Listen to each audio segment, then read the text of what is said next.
Assalamualaikum warahmatullahi wabarakatuh.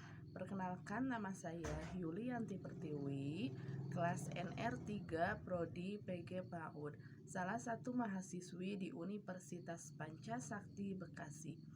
Video ini saya buat untuk memenuhi tugas UAS dengan mata kuliah pemasaran dan promosi dengan dosen pengampu Bapak Lamere Kaspar MPD MM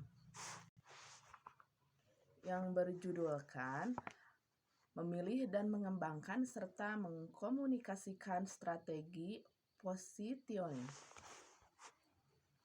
Positioning adalah tindakan perusahaan untuk merancang produk dan baruan pemasaran agar dapat tercipta kesan tertentu di ingatan konsumen sehingga konsumen memahami dan menghargai apa yang dilakukan perusahaan dalam kaitannya dengan para pesaingnya. Untuk itu ada beberapa poin cara mengkomunikasikan positioning. Yang pertama, be kreatif. Kreativitas dalam mendesain positioning mutlak diperlukan. Dan yang kedua, simplicity. Yang ketiga, fleksibel. Yang keempat, own dominate protects. Dan yang kelima, US Tire Language.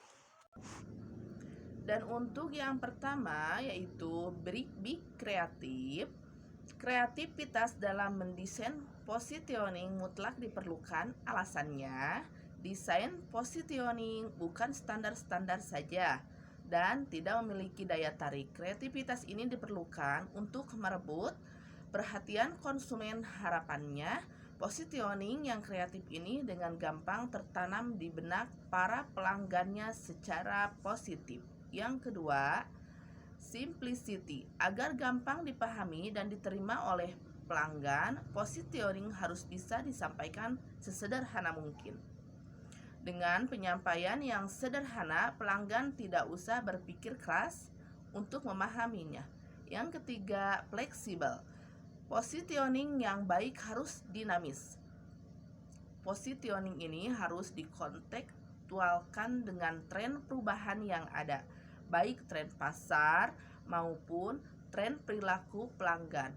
Sebab itu, repositioning secara kontinu itu diperlukan. Dan yang ketiga, own dominate protects. Positioning yang kuat harus disusun dari kata-kata pilihan yang ampuh merebut atensi pelanggan. Positioning juga sebiasanya mendominasi kategori yang akan dimasukkan secara kontinu. Posisi dominan tersebut dipertahankan dari positioning persaingan. Dan yang kelima, US Tire Language. Bahasa sangat menentukan dalam penyampaian positioning. Gunakan komunikasi dengan bahasa yang digunakan oleh target pasar agar mudah dipahami dan membangun kedekatan dengan pengalaman mereka. Berikut ini strategi positioning yang bisa dilakukan pelaku bisnis atau usaha. Yang pertama, membuat manfaat produk lebih jelas. Yang kedua, mengupdate atribut produk. Yang ketiga, meningkatkan citra produk. Yang keempat, harga. Dan yang kelima, memperhatikan pesaing produk. Yang pertama, membuat manfaat produk lebih jelas.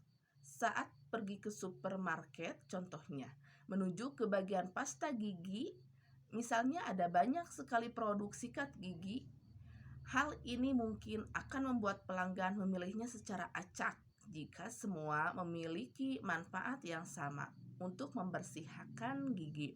Namun, jika ada produk yang menawarkan manfaat lainnya, bukannya produk tersebut akan lebih dipilih? Misalnya, pasta gigi tersebut tidak hanya membersihkan gigi, namun juga memutihkan gigi dan melindungi gusi. Strategi positioning ini dinilai cukup manjur dan andil. Anda yang pelaku usaha atau bisnis sangat bisa mengandalkan strategi ini untuk meningkatkan penjualannya. Dan yang kedua, mengupdate atribut produk. Sebuah produk dijual dengan kemasan. Gambarnya bisa apa saja dan bisa terbuat dari bahan apa saja. Ini semua terserah pelaku bisnis atau usaha akan membandingkannya seperti apa. Namun, dengan mengupdate atribut produk, kemungkinan untuk dipilih konsumen pun lebih besar. Misalnya,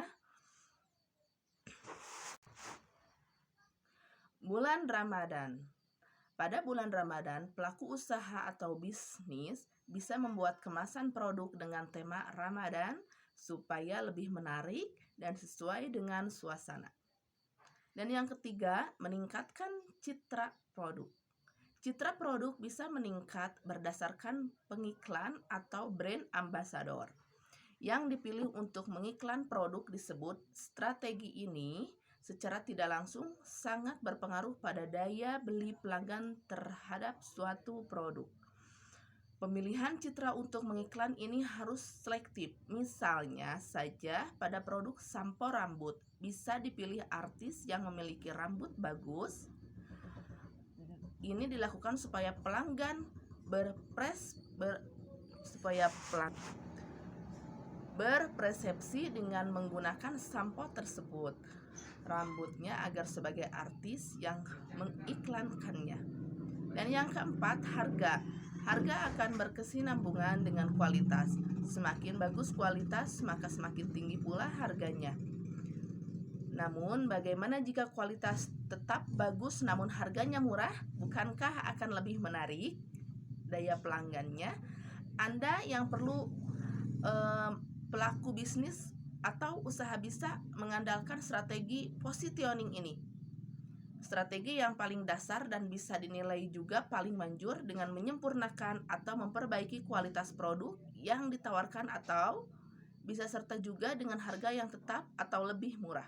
Namun, jangan terlalu memaksa untuk memangkas harga sekecil mungkin dalam strategi ini. Mengingat strategi pembisnis Anda jangan sampai rugi dan laba tetap harus Anda dapatkan. Dan yang terakhir, nomor 5, memperhatikan pesaing. Tak ada salahnya memperhatikan pesaing untuk melakukan strategi positioning. Dengan mengerti apa yang pesaing bisnis lakukan, Anda sebagai pelaku bisnis bisa mulai merencanakan apa yang akan Anda lakukan demi tetap memenangkan persaingan yang ada. Misalnya saja, pesaing bisnis yang aktif beriklan di televisi atau media lainnya. Untuk strategi positioning, Anda juga bisa melakukan hal yang sama namun dengan nilai lebih, yaitu dengan juga aktif beriklan namun dengan konsep iklan yang menarik mungkin. Semakin menarik iklan, maka semakin mudah pula pelanggan mengingat produk Anda. Sebuah strategi positioning penting untuk dilakukan supaya bisa mendatangkan laba yang banyak pada usaha atau bisnis. 5 strategi positioning dalam kemasan di atas terbukti cukup mudah dilakukan karena yang paling penting adalah kreativitas dan niat. Strategi positioning dapat dipahami dan dikembangkan dengan berbagai cara. Dapat diturunkan dari atribut objek, kompetisi, aplikasi, jenis konsumen yang terlibat, atau karakteristik kelas produk. Semua atribut ini mewakili pendekatan yang berbeda, namun mengembangkan strategi penentuan posisi meskipun semua memiliki tujuan yang sama untuk memproyeksikan citra yang menguntungkan dan membentuk produk Anda di benak konsumen atau audiens. Terima kasih. Sekian pemaparan dari saya. Semoga bermanfaat. Wassalamualaikum warahmatullahi wabarakatuh.